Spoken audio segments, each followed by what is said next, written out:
जय हिंद दोस्तों, स्वागत है आपका आपके अपने परिवार में। कैसे हैं आप लोग, बताइए। के बाद जो हमारा है टारगेट वो क्या है? Compound interest installment. यकीन मानिए इससे प्यारा कोई टॉपिक नहीं है, इतना आसान टॉपिक है जो 2 क्लासों में निपट जाता है। उसके बाद यहाँ पर क्या है कि आपके जो सवाल आते हैं वो पेपर में तय रहता है कि एक सवाल यहाँ से पूछा ही जाएगा। 2 क्लास देखना है, 20-30 क्वेश्चन लगाने हैं और आपके एक सवाल पेपर में डायरेक्ट आ जाएंगे। तो बताइए मैं इसे प्यारा टॉपिक कहूँ या ना कहूँ? समझ गए मेरी बात को? यहाँ पे तो बहुत ही प्यारा टॉपिक है, बहुत ही आसान टॉपिक है, सीखने में बहुत मजा आने वाला है। झंझट की कोई बात ही नहीं है, इतना आसानी से आप सीखेंगे कि मजा आ जाएगा। ठीक है, तो चलिए शुरुआत करते हैं। तो शुरू करते हैं मेरे भाई सीआई इंस्टॉलमेंट को लेकर। तो यहाँ पर जो है वो बच्चों को समझना जरूरी है कि सीआई का इंस्टॉलमेंट होता क्या है। जैसे मैं एक छोटा सा सवाल आपको दिखाऊंगा, उसके बाद मैं आपको समझाऊंगा इंस्टॉलमेंट का कांसेप्ट कि किस तरीके से सवाल आपके पेपर में आते हैं। जैसे आप इस सवाल को देखिए, कहा गया कि 2100 रुपए की राशि को 2 वार्षिक बराबर किस्तों में अदा करनी होती है। प्रत्येक किस्त क्या होगी यदि ब्याज की वार्षिक संयोजित है तथा ब्याज की दर 10% है। इंग्लिश में अगर हम बात करें तो sum of 2100 is to be paid in 2 equal annual instalment. How much is each instalment if the interest is compounded annually at 10% per annum. अब अगर यहाँ बात करें तो मेरे भाई 2 बार के इंस्टॉलमेंट हमें कैसे सॉल्व करेंगे, 3 बार के इंस्टॉलमेंट को हम कैसे लिखेंगे, 4 बार के इंस्टॉलमेंट को हम यहाँ पर कैसे लिखेंगे, ये बहुत जरूरी है। ठीक है, अब ये इंस्टॉलमेंट वाला कंसेप्ट क्या है? इंस्टॉलमेंट वाला कंसेप्ट कुछ इस प्रकार है कि मान लीजिए कि आप किसी से कोई पैसा उधार लेकर आते हैं। क्या करते हैं, आप किसी से कोई पैसा उधार लेकर आते हैं और आप उसे कहते हैं कि भैया जैसे गाड़ी हो गई, बाइक ही हो गया यहाँ पर। ठीक है, मान लो 1 लाख रुपए की बाइक है और मैं सामने वाले से चक्रवृद्धि ब्याज के आधार पर उस पैसे को लेकर आ रहा हूँ, उस बाइक को लेकर आ रहा हूँ और मैंने उनसे ये कहा कि भैया ये सामान मुझे आप इंस्टॉलमेंट पे दे दीजिए, ये सामान जो है मुझे दे दीजिए और इसका पेमेंट हम आपको इंस्टॉलमेंट में देंगे। उसने कहा चलो ठीक है, लेकिन चक्रवृद्धि ब्याज वाला इंस्टॉलमेंट लगाऊंगा। मैंने कहा लगा लो भैया, कोई दिक्कत नहीं, सामान आपका तो हक भी आप ही का चलेगा। तो उन्होंने कहा ठीक है, 10% का हम जो है ब्याज का दर लगाएंगे। अगर मानो मैं 10% की 2 किस्तें बनवाता हूँ तो मेरी कहानी क्या होगी, और 10% की अगर मैं 3 किस्तें बनवाता हूँ तो मेरी कहानी क्या होगी, वो सारी बातें हमें समझने की आवश्यकता है। तो किस तरीके से हम लिखेंगे, अगले 5 मिनट तक मेरी बातों को बहुत ध्यान से सुनिएगा, समझिएगा। तो यहाँ मान लीजिए रेट हमने कितना कहा, तो रेट हमारा मान लीजिए 10% हो गया। 10% का जो फ्रैक्शन वैल्यू होता है वो कितना होता है, तो 1/10 होता है। ठीक है, तो पहले हम यहाँ समझते हैं 2 इंस्टॉलमेंट का केस कि 2 इंस्टॉलमेंट होगा तो हम यहाँ पर कैसे लिखेंगे, और फिर उसके बाद हम यहाँ समझेंगे 3 इंस्टॉलमेंट का केस हमारा क्या है, उसे कैसे लिखेंगे। और मुझे यकीन है कि जब 2 और 3 इंस्टॉलमेंट आप सीख लेंगे तो 4 इंस्टॉलमेंट के भी सवाल को आप लपेट देंगे, बना देंगे। ठीक है, तो यहाँ पर 2 और 3 इंस्टॉलमेंट की बातों को हम समझते हैं। जैसे यहाँ पर क्या है, बहुत ही सिंपल है, इसकी ज़्यादा डेप्थ लेवल में हम जाएंगे नहीं, ज़्यादा बातें हम इसकी समझेंगे नहीं, जो मेन मुद्दे का काम है उस पर हम जान लेंगे और बात खत्म। तो जैसे मान लीजिए 2 इंस्टॉलमेंट वाला केस है, तो उस केस में क्या होगा, आपका रेट है 1/10, तो यानी पहले पैसा हमारा कितना हो जाएगा 10 से, 10 में एक का ब्याज जुड़ के हमारा कितना हो जाएगा, 11 हो जाएगा। यानी पहले सवाल के अनुसार या पहले इंस्टॉलमेंट के अनुसार यदि मैंने 10 रुपये लिए हैं तो मुझे कितने की पेमेंट करनी पड़ेगी, सामने वाले को 11 की पेमेंट करनी पड़ेगी। जब हम दूसरा इंस्टॉलमेंट लिखने की बात करेंगे यहाँ पर, तो दूसरा इंस्टॉलमेंट हमारा क्या हो जाएगा, दूसरा इंस्टॉलमेंट 10 का स्क्वायर हो जाएगा। क्या हो जाएगा मेरे भाई, 10 का स्क्वायर, और यहाँ दूसरा इंस्टॉलमेंट 11 का स्क्वायर, तीसरा इंस्टॉलमेंट 10 का क्यूब, 11 का क्यूब, 10 का पावर 4, 11 का पावर 4। ये कहानी इस तरीके से चलती है। तो 10 का स्क्वायर का मतलब हमारा कितना हो जाएगा, 10 का स्क्वायर का मतलब 100 हो जाएगा, और यहाँ 11 का स्क्वायर हमारा कितना हो जाएगा, 11 का स्क्वायर हमारा 121 हो जाएगा। अगर हम बात करते हैं मेरे भाई यहाँ पर, तो हम यहाँ छोटी सी बात को समझें, तो ये हमारा क्या है, इंस्टॉलमेंट है। ये हमारा क्या है मेरे भाई, तो इंस्टॉलमेंट है।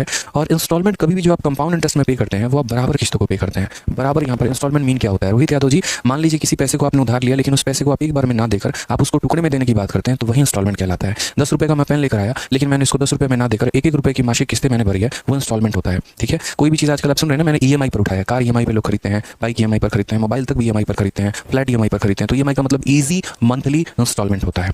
ठीक है, तो इस बात को ध्यान दीजिए। तो हमने यहाँ पर क्या कहा कि इंस्टॉलमेंट अलग अलग हो नहीं सकते हैं, तो अलग अलग हो नहीं सकते हैं तो हम इसे क्या करेंगे, बराबर। अगर ये 121 है तो इसे भी 121 बनाएंगे, उसके लिए जो 11 से गुना करना पड़ेगा तो इसको भी 11 से गुना करना पड़ेगा। अब ये अगर आप देखेंगे तो 110 और ये हमारा हो गया 100, 110 में 100 को जोड़ देंगे तो कितना हो जाएगा, 210 हो जाएगा। 121 में 121 को जोड़ देंगे तो कितना हो जाएगा, 242 हो जाएगा। समझ गए मेरी बातों को या नहीं समझे, बताइए।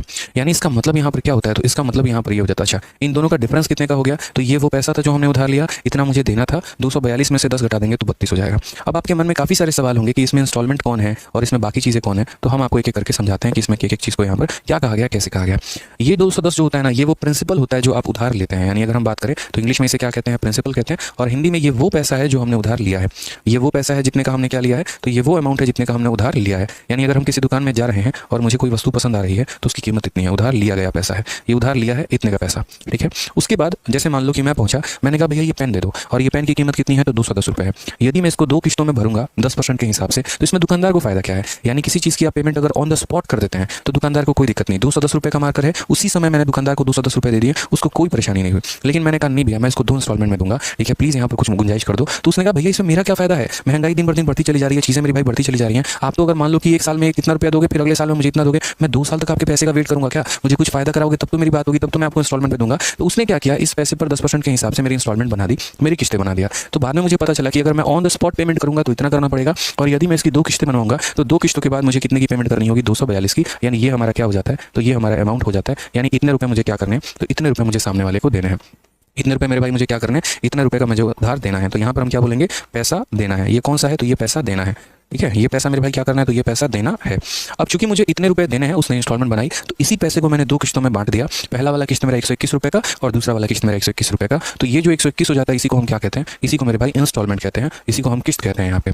और ये जो 32 हो जाता है, ये हमारा क्या हो जाता है, तो ये 32 रुपये जो है वो ब्याज हो जाता है, ये हमारा CI हो जाता है, कंपाउंड इंटरेस्ट हो जाता है। समझ गए मेरी बात को? यानी अगर मेरे भाई यहाँ पर जो है कोई व्यक्ति अगर मान लो कि 210 रुपये उठा रहा है, तो दो किस्तों के माध्यम से उसे इतने रुपए देने होंगे, ठीक है, जिसमें प्रत्येक किस्त उसकी 121 रुपये की होगी। तो मैंने इतने रुपये का उधार लिया, दो किस्तें बनवाने के बाद वो इतने रुपये मुझे देने हैं, इसी के मैंने दो भाग में बांट दिया, एक 121 का और मेरे भाई एक 121 का, और इतने रुपये का ब्याज हुआ। एग्जामिनर क्या करेगा, 1, 2, 3 और 4, इन चार में से किसी एक का मान देके दूसरे का मान पूछ लेगा। अगर मान लो कल के दिन वो प्रिंसिपल को बोलता है कि नहीं 420 रुपये का सामान लिया है, ब्याज बताओ, तो अगर प्रिंसिपल अपने आप का दोगुना होगा तो ब्याज भी अपने आप का दोगुना हो जाएगा। कल के दिन वो यहाँ ये बोलता है कि आपकी इंस्टॉलमेंट 242 की है, तो यानी 121 का अगर दोगुना हो गया तो ब्याज भी दोगुना, अमाउंट भी दोगुना, पैसा भी दोगुना। यानी कोई मेरे भाई एक वैल्यू को अगर आप दोगुना करते हो, 3 गुना करते हो, 4 गुना करते हो, तो बाकी वैल्यू भी उसी प्रोपोर्शनेट में उतने गुना हो जाएंगे।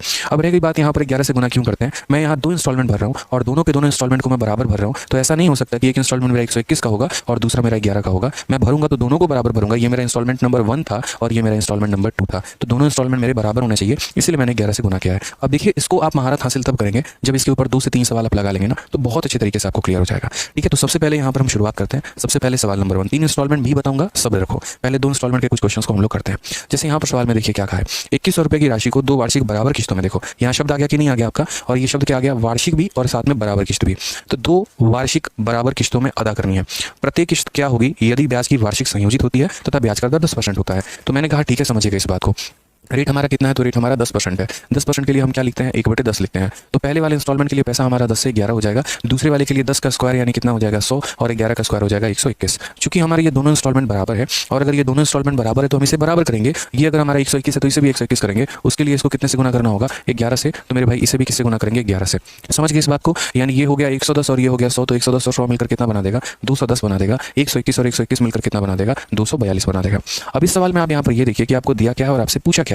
तो आप यहाँ पर बोलेंगे कि सर जो पैसा हमने उधार लिया था उसकी वैल्यू दी है, क्या दिया है, a sum of 2100 is to be paid, यानी इतने रुपए का जो है मैंने उधार लिया हुआ है। ठीक है, कोई दिक्कत की बात है। तो उधार ली गई राशि की वैल्यू कितनी है, तो 2100। ये 2100 कौन सा पैसा है, तो 2100 वो पैसा है जो हमने क्या किया, उधार लिया है। यानी 2100 कितने का वैल्यू है, तो ये 2100 हमारा 210 रुपए का वैल्यू है। और हमसे पूछा क्या गया है, तो how much is each installment, प्रत्येक इंस्टॉलमेंट का मान कितना है वो पूछा गया है। तो हर एक इंस्टॉलमेंट हमारा 121 का है, तो हमें 121 की वैल्यू यहाँ बतानी है, वो करना है।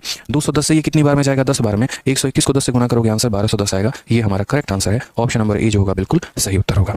तो 2 बच्चे इंस्टॉलमेंट को हम इसी तरीके से लिखते हैं, पहला 10 से 11, दूसरा 10 का स्क्वायर से 11 का स्क्वायर। टोटल यहाँ पैसा जो आपने उधार लिया, ये 242 वो पैसा जो आपको उधार देना है, मतलब सामने वाले को पेमेंट करनी है, और ये 121 हमारा हो जाएगा क्या, इंस्टॉलमेंट। चलिए एक और क्वेश्चन इसके ऊपर लगाते हैं, हो सकता है तो आपको अच्छे से समझ में आए। 13 अप्रैल 2022 में बड़ा प्यारा पूछा गया सवाल आपके सीजल का, ऐसे इंस्टॉलमेंट के ऊपर क्या कहा गया, 4620 रुपए की राशि को 2 बराबर वार्षिक किस्तों में वापस भुगतान किया जाता है। इतने रुपए मैंने लिए हैं, इसकी 2 किस्तें बनवाई जाएंगी, उनको बराबर बराबर में भुगतान किया जाएगा। यदि ब्याज का दर 10% है तो प्रत्येक किस्त हमारी कितने की होगी। इंग्लिश में भी यही बात है कि आप इतने रुपए का अमाउंट लेते हो, इसको 2 इंस्टॉलमेंट में पे करते हो। यदि रेट अगर आपका इतने का है तो बताइए हर एक इंस्टॉलमेंट कितने का होगा। ठीक है, तो हमने यहाँ पर कहा कि 10% का जो हमारा वैल्यू है वो हमारा कितना होगा, तो 1/10 हो जाएगा। यानी अगर पहली बार मैं 10 रुपये लूंगा तो सामने वाले को 10 में 1 जोड़ के 11 रुपये दूंगा, फिर दूसरी बार 10 का स्क्वायर हमारा हो जाएगा 100 और 11 का स्क्वायर हो जाएगा हमारा 21 हो जाएगा। ठीक है, अब मुझे यहाँ पर ये बात बताओ बहुत ही तरीके से और तसल्ली से यहाँ पे कि जैसे ये अगर 121 है तो इसको भी किससे गुना करेंगे, 11 से, ताकि 121 बने, और ये भी हमारे 11 से गुना करेंगे।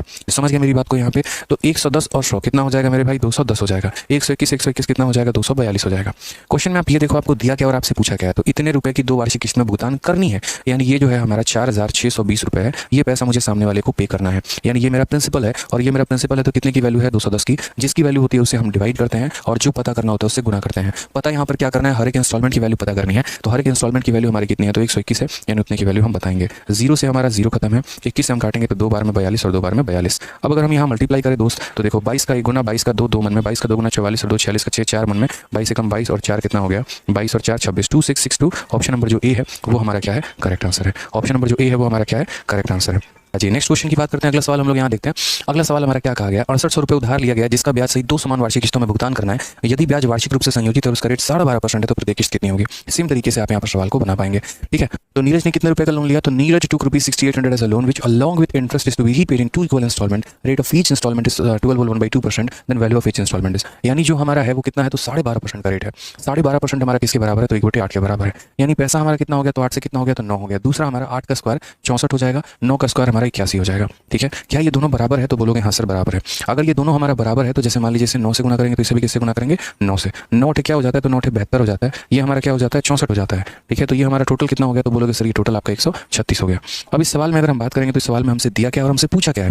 तो इतने रुपए का उधार लिया वो दिया गया। तो उधार कितने का लिया? तो उधार मेरे भाई 6800 का लिया है। यानी ये 6800 हमारी किसकी वैल्यू है? तो ये हमारा 136 का मान है। कितने का मान है? तो 136 का मान है। और हमसे पूछा क्या गया? ईच इंस्टॉलमेंट, यानी हमसे 81 का मान हमसे पूछा गया है। तो जिसकी वैल्यू दी होती है तो उसे डिवाइड करते हैं, जिसका पता करना होता है उसे गुना करते हैं। 136 से अगर हम काटेंगे तो मेरे भाई 5 बार में और 0 बार में जाएगा। आंसर हमारा कितना हो जाएगा? तो आंसर हमारा जो है 4050 करेक्ट आंसर होगा। ये हमारा बिल्कुल सही उत्तर है। चलिए आ जाइए। तो हमने यहाँ पर क्या कहा? रेट ऑफ इंटरेस्ट हमारा कितना है? 7.5% है। तो 7.5% है मेरे भाई। तो 7.5% को हम कैसे लिखेंगे? 7 का 2 गुना 14 और 15/2%। समझ में आ गया मेरी बात को? तो मैं यहाँ रेट को लिख रहा हूँ 7.5%। अब 7.5% को क्या लिखते हैं? तो 15/2% लिखते हैं।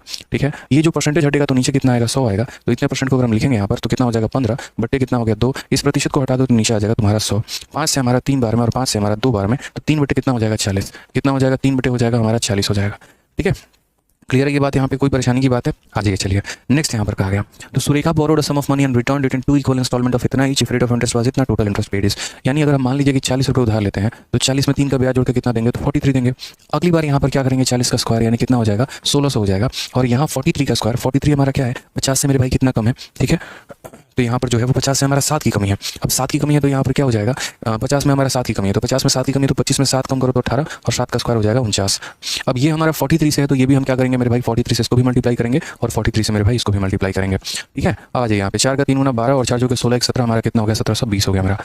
ठीक, और यहाँ पर हमारा कितना हो गया? तो यहाँ पर 1600 हो गया। यानी टोटल पैसा जो हमने उधार लिया वो क्या लिया? तो 0 हो गया, 2 हो गया, 7 6 13 और ये 3 3320 रुपये। इतने की हमने क्या ली मेरे भाई? उधारी ली। क्वेश्चन में बोला क्या गया है और दिया क्या गया, पूछा क्या गया वो देखो। तो सुरेखा ने कुछ राशि उधार ली और प्रत्येक इतने रुपए की बराबर किस्त, यानी किस्त का मान दे दिया गया। तो किस्त का मान कितना है? तो 5547 है। ये कितने की वैल्यू है? तो बोलोगे सर 1849 की वैल्यू है। कितने की वैल्यू है? 1849 की। और हमसे पूछा क्या गया है? तो हमसे total interest paid, total interest paid. तो ये वो पैसा उसने उधार लिया, उसने दिया कितना? तो 9 का 2 गुना 18, 4 दूनी 8, 9 8 दूनी 16 और यहाँ पर 3।